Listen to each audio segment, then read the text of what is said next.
নমস্কাৰ।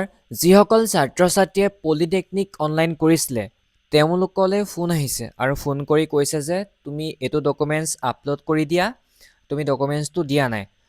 কিছুমানৰ এনেকুৱা হৈছে মেইল আহিছে, মেইলত লিখা আছে যেন ডকুমেণ্ট ৰি আপলোড। বহুতৰে এইটো প্ৰব্লেম হৈছে। যদি তোমালোকে পৰ্টেলটো খুলি চোৱাৰ পাছতো ইয়াতে ডকুমেণ্ট আপলোড কৰিবলৈ অপশ্যনটো নাই। অপশ্যনটো আছে কিন্তু তোমালোকে ধৰিব পৰা নাই, ক'ত আছে নাজানা বা কিছুমানে জানে। এতিয়া তোমালোকক মই শিকাই দিম ক'ত আছে অপশ্যনটো, কেনেকৈ ডকুমেণ্টটো আপলোড কৰিব লাগে। ইয়াতে যদি তোমালোকে চোৱা ডকুমেণ্ট স্ক্ৰুটিনি ষ্টেটাছত অবজেকশ্যন ৰেজ দেখাই আছে, ঠিক আছে, কিন্তু ইয়াতে আপলোড কৰিব পৰা অপশ্যনটো দিয়া নাই। অপশ্যনটো আছে, তোমালোকক মই শিকাই আছো। তোমালোকৰ হয়তো ডকুমেণ্ট আপলোড কৰিবলৈ বিভিন্ন ধৰণৰ আহিব পাৰে। যদি তুমি ডকুমেণ্টটো ভালদৰে দিয়া নাই বা কিছুমান ডকুমেণ্ট দিয়া নাই, ধৰি লোৱা PRC হওক বা NCL, তোমালোকে নন ডিক্লেৰেশ্যনখন দিছা কিন্তু তাৰ লগতে PRC মানে আবেদন কৰা ৰিচিপ্টটো গাঁঠি দিয়া নাই, তেনেকুৱাৰ ক্ষেত্ৰত এই অপশ্যনটো আহিব।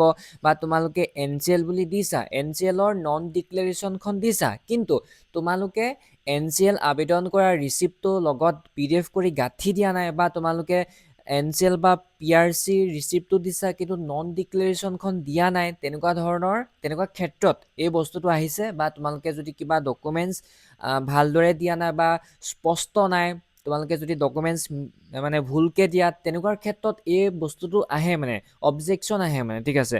তোমালোকক পলিটেকনিকৰ পৰা ফোন আহিব আৰু ফোন কৰি জনাই যে তুমি এইটো ডকুমেণ্ট আপলোড কৰা, তুমি NCLখন আপলোড কৰা, তুমি PRCখন আপলোড কৰা, তুমি আমুকটো ডকুমেণ্ট আপলোড কৰা। এতিয়া তেওঁলোকে ধুনীয়াকৈ বুজাইও দিয়ে, যদি PRC নাই তেন্তে PRC ৰিচিপ্টটো আপলোড কৰা, যদি NCL নাই NCLৰ ৰিচিপ্টটো আপলোড কৰা, ঠিক আছে। বহুতো ছাত্ৰ ছাত্ৰীয়ে NCLৰ ৰিচিপ্টটো আপলোড নকৰে, তেওঁলোকে ডাইৰেক্ট নন ডিক্লেৰেশ্যনখন আপলোড কৰিছে। তেনেকুৱাৰ ক্ষেত্ৰত তোমালোকে এতিয়া NCLৰ ৰিচিপ্টটো আপলোড কৰিব লাগিব, যিহেতু NCLখন তোমালোকৰ ওচৰত বৰ্তমান নাই আৰু আবেদন কৰিব লাগিব। ইমান চিন্তা কৰিব নালাগে, একো কথা নাই। তোমালোকে গৈ পেলাই ডকুমেণ্টটো আপলোড কৰি দিলেও হ'ব, ইমান টেনশ্যন কৰিবলগীয়া কোনো কথা নাই, ঠিক আছে।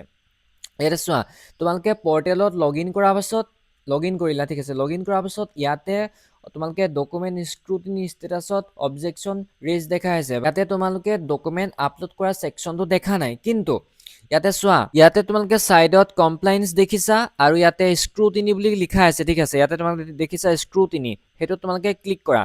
ক্লিক কৰাৰ পাছত ইয়াতে ৰি আপলোড ডকুমেণ্টছ, ইয়াতে তোমালোকে দেখিছা কোনটো ডকুমেণ্ট আপলোড কৰিবলৈ আহিছে, NCL কেটেগৰী চাৰ্টিফিকেট। এতিয়া আমি NCL কেটেগৰী চাৰ্টিফিকেটত ইয়েছ দিছিলোঁ, ইয়েছ দিয়াৰ পাছত অবজেকশ্যন আহিছে। এতিয়া ইয়াতে তোমালোকে ৰি আপলোড কৰিব লাগিব।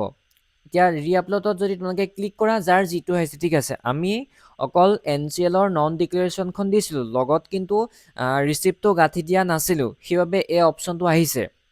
আৰু তোমালোকে এই বস্তুটো অকল ওৱান টাইমে ছাবমিট কৰিব পাৰিবা। ইয়াতো লিখা আছে this is a one time functionality, kindly select the right document and reupload the file again. এতিয়া তোমালোকে কি কৰিব লাগিব, তোমালোকে NCLৰ ৰিচিপ্টটো, ঠিক আছে, ৰিচিপ্টটো তোমালোকে গাঁঠি দিব লাগিব। লগতে যিখন তোমালোকে এখন আপলোড কৰিছিলা নন ডিক্লেৰেশ্যন, তোমালোকে দুইটা আপলোড কৰিবা, ঠিক আছে, অকল এটা আপলোড কৰি নিদিবা। তোমালোকে NCLৰ ৰিচিপ্টটো আৰু নন ডিক্লেৰেশ্যন NCLৰ সেইখন দুইখন একেলগে PDF কৰি তোমালোকে চিলেক্ট ফাইলত গৈ পেলাই দি দিবা, ঠিক আছে। অকল তোমালোকে যদি ৰিচিপ্টটো দি দিয়া, এইখন আকৌ থাকি যাব, ঠিক আছে। সেইটো কাৰণে খেলি মেলি নকৰিবা। তোমালোকে আপলোড কৰোঁতে সাৱধান। যদি যাৰ NCL আছে তেওঁলোকে NCLখন ইয়াতে আপলোড কৰিব, যদি NCL নাই অনলাইন কৰাৰ ৰিচিপ্টটো ইয়াতে আপলোড কৰা। আৰু আজিকালি তোমালোকে যদি সাব ডিভিজনেল অফিচ গুচি যোৱা, এপ্লাই কৰাৰ পাছতে 1-2 দিনৰ ভিতৰতে তোমালোকৰ চাৰ্টিফিকেটখন তেওঁলোকে এপ্ৰুভ কৰি দিয়ে, ঠিক আছে। এনেদৰে তোমালোকে দিবা, যাৰ যিটো আহিছে ইয়াতে ৰিমাৰ্কছত দেখিবা কোনটো ডকুমেণ্ট আপলোড কৰিব আহিছে, তেনেকৈ তোমালোকে আপলোড কৰি দিবা। তোমালোকে চিলেক্ট ফাইলত ক্লিক কৰাৰ পাছত ফাইলটো আহি যাব। অহাৰ পাছত তোমালোকে ওপৰতে দেখিবা ছাবমিট বুটাম, সেই বুটামত তোমালোকে ছাবমিটত ক্লিক কৰিবা। ক্লিক কৰাৰ পাছত তোমালোকৰ কামটো হৈ যাব।